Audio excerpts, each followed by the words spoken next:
State Senate voting today on two amendments hoping to restore millions of dollars in funding to Western Massachusetts. This after the Springfield City Council overwhelmingly passed a resolution last night asking the state to reimburse MGM Casino mitigation money.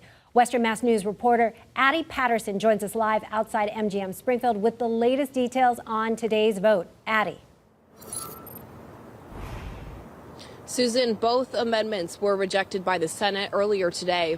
Those amendments would have restored $3 million in state funding to our region. That funding going towards things like public safety, neighborhood park updates, job training at local community colleges, and traffic improvements. Lawmakers had previously voted to reallocate money slated for the MGM Springfield Casino Mitigation Fund to other statewide efforts, while Boston was recently awarded $10 million in mitigation funding for the 2026 FIFA World Cup. Western Mass communities lost casino mitigation support. The Casino Mitigation Fund, which once averaged $3 million annually for Springfield, only brought in $360,000 for the year 2025. I know everybody's struggling with the budgetary challenges and what's going on at the federal level, which the state takes a hit, in turn we end up taking a hit. But this was part of the deal, and we play by the rules.